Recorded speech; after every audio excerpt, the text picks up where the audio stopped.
Welcome to StarCraft2 Battle Report.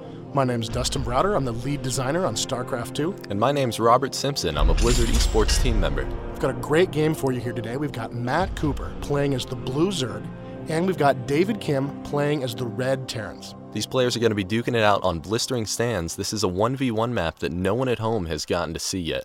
Down in the lower left-hand corner of the map, we can see David Kim starting as the Red Terran, and all the way across the terrain up in that top right corner, we have Matthew Cooper playing as the Blue Zerg. Yeah, so this map has a lot of special features on it that will really affect the course of gameplay, and there's a lot of new mechanics that are original and new to StarCraft2 on this map. Now, coming down from the Zerg base, there's this narrow ramp here that players can use to defend their base. And from this ramp, you move into the first, what we call the natural expansion. This is a place where the Zerg player could easily create a new base and harvest some additional resources. There's a very small choke here the Zerg player can use to defend his base. And as we move out across the map, we'll see there's other opportunities for both players to expand. There's these rocks that are guarding this expansion. You need to destroy these rocks with weapon fire in order to get access to these yellow crystals, which are worth a lot more than the blue crystals that are in the players' bases. There's also these Xel'Naga watchtowers, which players can capture with a single unit that gives them vision over a wide area of the map. These are very, very key to understanding what's going on the map and to be able to scout your enemy's movements before he moves to engage you. And like any good StarCraft map, it's mirrored on all sides. So you can see there's another rock up there with some more yellow crystals, and over here there's an expansion for the Terrans, a small choke point that leads back up into the Terran base. David Kim's throwing down his first barracks as he sends that first SCV out to try to scout Matthew Cooper's base. Yeah, and that SCV is going to move past it. It's going to see that Overlord flying overhead, so he knows the other player's playing as the Zerg at this point, and he's going to be able to move in and see what he can see inside the Zerg base. This first scout is very, very important. And here comes a drone moving down, trying to create a fast expansion.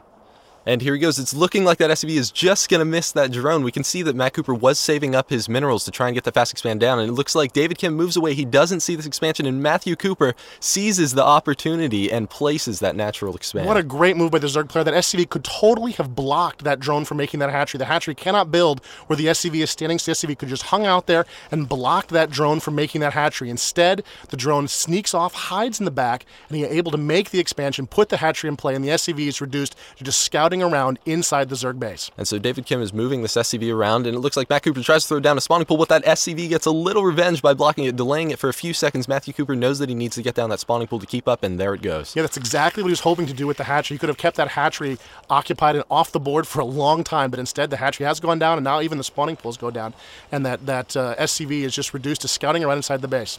And now David Kim's base, he's just building like usual. And back over at that natural expansion, David Kim is not giving up on harassing this natural. And there goes a bunker. What a great move by the Terran players, putting a bunker into position there. And you can see the drone is attacking the bunker, trying to attack the SCV to make sure that bunker doesn't go into position. If the Terran player can get any troops into that bunker, it could be a real problem for the Zerg player. Now, the Zerg player is not discouraged by this move. He's moving out an extra drone to give it just a little bit back up. He wants that hatchery to finish. It is imperative to his strategy to get that fast expand. And here comes the Terrans trying to reinforce that bunker. He's got another SCV, and his first Marine is moving across the map, trying to get to that bunker in time so he can really use that bunker to tear apart that hatchery and just cause all kinds of problems for the Zerg player. Like we can see that Matt Cooper's spawning pool just finished up, and there we can see 4 Zerglings being built. He's going to need those Zerglings to take down that bunker. Now you can see in the upper left-hand corner there, we've got our new overlays that show us what's going on the map. And you can see there are 4 Zerglings currently in production right now, and a Queen, which could be instrumental in protecting this Zerg base from this very aggressive move by the Terran player. And Matthew Cooper is going for Banelings as well. We saw him put down that extractor a little bit earlier. He now has some gas. He's getting those Banelings started. They deal absolutely enormous damage to ground units. And there, the one Marine has gotten into the bunker, and the bunker is being repaired by the SCV, and the Terran presses on. The creep is expanding around the bunker, but it's not going to be enough to really stop this bunker from doing a lot of damage. The Zergling, 4 Zerglings is not enough to take down that bunker, so especially with the SCVs in the area. So he's going to back away and move to a position here where he can block any additional reinforcements from moving to engage against this bunker. He doesn't want any more Terran forces to get in here and help this bunker out. And you can see those Zerglings are dancing back and forth on the left-hand side of your screen while the Queen dances around looking for an opportunity to come in and strike at this bunker. And here's some Zerglings moving in. Oh, not quite liking the look of that. They need more reinforcements than that. Moving away to a chance where they can move everything in to attack the bunker. Now Matt Cooper's moving in with everything all at once. Right as his spine crawler is just about to finish up, he is going to lay down too much fire on that bunker for those SCVs to handle. It's looking like a relatively large loss for David Kim. Yeah, he's taken out that Marine and he's taken out that bunker. And it looks like the Terran's hopes of sort of an early victory here against this expansion have been dashed.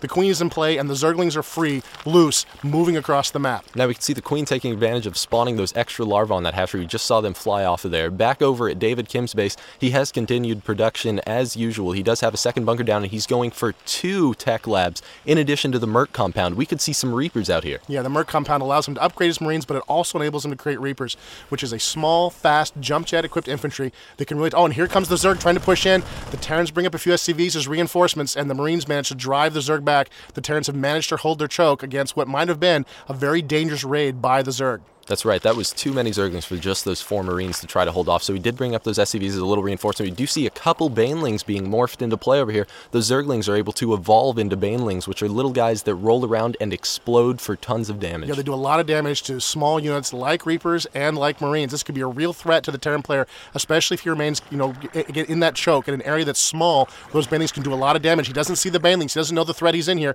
He's just dancing out, trying to push the Zerg back, and the Zerg are backing away a little bit, trying to get the Terrans to draw away so they can really use those Banelings and Zergling to just tear them to pieces. Now he's trying to keep all these units occupied while his Banelings get into position. Here he goes. It's looking like he's moving in, going to try to use those Banelings to deal some terrible damage on that Terran player. Oh, and he manages to avoid the SCV. What a great move by the Zerg player. He's moving in. He's trying to find the perfect spot, and there he takes out a couple of Marines. What a great move.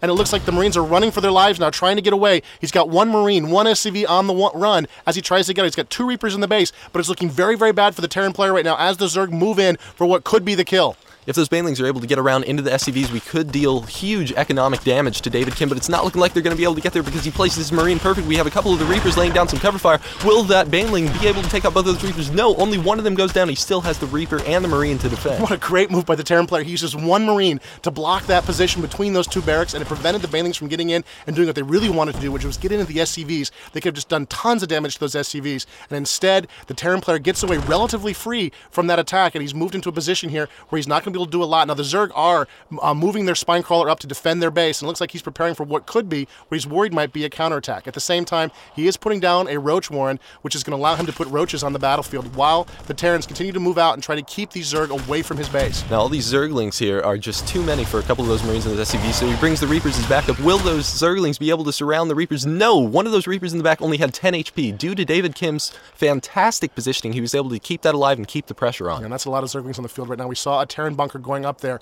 by the Terran choke point there. That'll be a huge help for the Terran player. He's really going to need that. Meanwhile, we can see here in our overlays that the Zerg are researching Burrow, which could be a very effective weapon for the Zerg to continue his harassment of the Terrans. 1 Reaper scouting around trying to see what he can see. What a mistake. He's been surrounded and destroyed by the Zerg, who right now have complete control of the entire map. Ooh, what a futile loss for David Kim. That was, it certainly wasn't worth anything. So we can see that David Kim is going for this command center. He knows that he needs to expand, or else Matt Cooper is going to pull ahead on that economic advantage. You can see here the Zerg are trying to break through these rocks that are a backdoor into the Terran base. At the same time, the Terran player is very, very aware of this threat. He knew this was a possibility the minute those Zerg moved away, and he's moved an SCV over here to create a supply depot where he can watch these rocks. And now the Terran player is very, very aware of the danger of these rocks being destroyed. He's going to bring some Reapers up and try to defend these rocks so that the Zerg don't break in and just destroy his entire base. So those Reapers are able to hop off the cliff and pressure those Zerglings, and they're going to run away and try to hide behind the bushes. Those Reapers don't want to go behind the brush. He doesn't want to move past the brush, absolutely, because the brush is something that blocks line of sight and it prevents the Terran player from using his full range to his full advantage. So instead, the Zerg are going to move past the brush and burrow to sort of hide from those Reapers. And you can see there's more roaches moving up, even as the Reapers move up to capture this watchtower. They've captured the watchtower, and that's allowed them to see the roaches. And you can see the roaches are moving in here. That's not a good fight for those Reapers, and they're going to move away to